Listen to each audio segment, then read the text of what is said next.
Hello, friends. Good morning. Welcome to my amazing Saparasa channel, Physics Universe. I hope you are all fine at your home and we are enjoying these online lectures. So, guys, today's our topic is solid bodies with density rho. मतलब कि हम लोग जो जो भी अगर body है उसको कोई लिक्विड में अगर ले जाने वाले हैं तो उस लिक्विड में जो भी उसकी डेंसिटी होगी that body density that is rho और जो लिक्विड होगा उसकी density that is rho L. So liquid density पहले हम लोग लिख लेते हैं, liquid density is equal to rho L. Clear? तो हम लोग इस टॉपिक में इन दोनों के रिलेशनशिप की ही बात करने वाले हैं कि कैसे रो अगर ज़्यादा हुआ, रो एल ज़्यादा हुआ, दोनों सेम हुए तो फिर क्या होगा। क्लियर? तो फर्स्ट ऑफ ऑल पहला एक केस है जब कभी भी rho L is greater than rho, तो इस कंडीशन में क्या होगा कि अपना जो लिक्विड है उसकी डेंसिटी हमारे पास जो मटेरियल है, जो ऑब्जेक्ट है उसकी डेंसिटी से ज़्यादा है, मतलब लिक्विड की डेंसिटी ज़्यादा। सिंपल ये याद रखना कि जिसकी भी डेंसिटी ज़्यादा होगी वो पहले नीचे जाएगा, वो नीचे ही रहेगा। जिसकी डेंसिटी कम होगी वो ऊपर रहेगा। क्लियर? तो यहाँ पर किसकी डेंसिटी ज़्यादा है? वाटर जो लिक्विड है उसकी, तो वो नीचे रहने वाला है और वो जो ऑब्जेक्ट है वो उसको ऊपर रखेगा। अब ये जब चीज़ होगी तब भी वहाँ पर अपथ्रस्ट लगेगा। कैसे लगेगा? तो वो जो भी ऑब्जेक्ट होगा उसके मास के हिसाब से उस पे थोड़ा नीचे, वाटर लेवल से थोड़ा नीचे रहने वाला है। अगर मैं उसका फिगर ड्रॉ करूँ तो कुछ ऐसा होगा। डेंसिटी तो लिक्विड की ज़्यादा ही है, बट अगर ये हमारे पास ऑब्जेक्ट है वो थोड़ा डूबा हुआ होगा, क्योंकि कुछ तो फर्क मिलेगा, पूरा ऊपर तो रहने वाला नहीं है। तो थोड़ा डूबने के कारण वो थोड़ा पानी में रहने वाला है। It is some partially emerge in the water. Clear? तो थोड़ा डूबने के कारण उस पर अपथ्रस्ट लगेगा। ओके, अब यहाँ पर जो फॉर्मूलाज होगी तो अपथ्रस्ट कितना लगेगा, तो we know that F B is equal to V rho G. अब यहाँ पर रो कौन सा है? तो ये ऑब्जेक्ट की बात है। तो ये दोनों सेम कैसे हुए? तो वी नो दैट सेम कैसे होंगे, तो वी रो एल जी। अगर यहाँ पर रो एल ज्यादा है तो यहाँ पर लिखना है वी रो जी। तो ये जो रिलेशन है उसी के कारण यहाँ पर उस पे अपथ्रस्ट फोर्स ज़्यादा लग रहा है। अपथ्रस्ट फोर्स ज़्यादा लगेगा इसीलिए ये ऑब्जेक्ट को, ये जो लिक्विड है उसको डूबने नहीं देगा। तो सिंपल बात है, यहाँ पर भी F B greater than V rho G, क्योंकि यहाँ पर अपथ्रस्ट और we can call it buoyancy ज़्यादा लग रही है जो उसका वेट है उससे। तो ऊपर की डायरेक्शन में फोर्स ज़्यादा लग रहा है, वेट उसका कम है उसके अकॉर्डिंग। सो एफ बी और ये हो गया उसका वेट डब्ल्यू। क्लियर? सो यहाँ पर लिख सकते हैं कि F B is greater than W. Okay, तो ये था हमारा first case. Now we are moving on to second case. Second case में rho L is equal to rho. अब दोनों की डेंसिटी सेम है तो फिर क्या होगा? अगर दोनों की डेंसिटी सेम हुई तो फिर यहाँ पर अगर मैं बात करूँ तो कंटेनर में, लिक्विड में, वो एक पर्टिकुलर लेवल में पहुँच के वो एट रेस्ट पे आ जाएगा। मतलब कि तब की बात करें तो F B is equal to V rho G, क्योंकि उसका पूरे का जो पूरा अपथ्रस्ट लग रहा है वो इक्वल टू वेट हो जाएगा।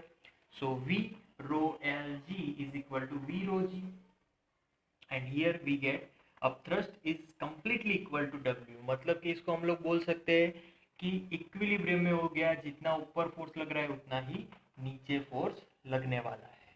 Clear? Okay, now third category में आएंगे, और थर्ड कैटेगरी में आएंगे रो एल लेस देन रो। मतलब कि हमारे पास जो ऑब्जेक्ट है उसकी डेंसिटी लिक्विड से बढ़ गई। अच्छा, तो फिर क्या होगा?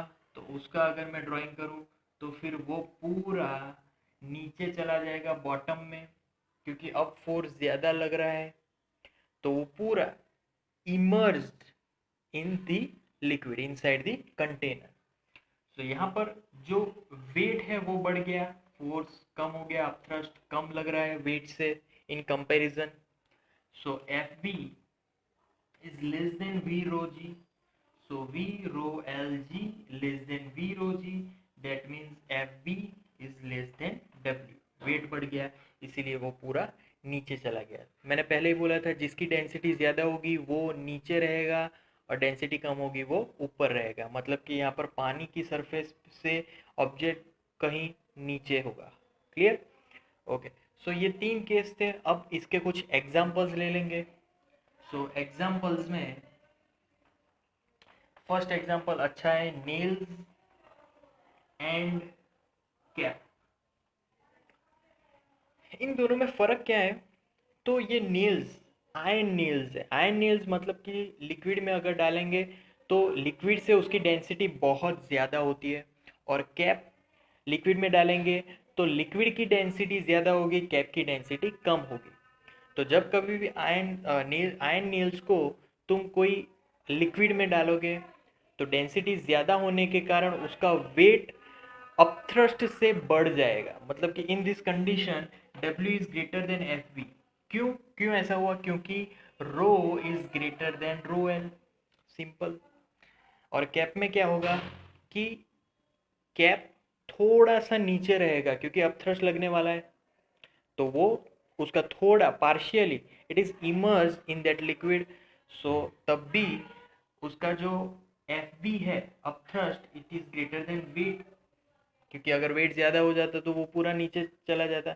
बट एफ बी अभी भी उस पर ज़्यादा लग रहा है जो उसको ऊपर रख रहा है, तो it is floating in some water level near the free surface. Okay, so here rho is rho L is greater than rho. Clear?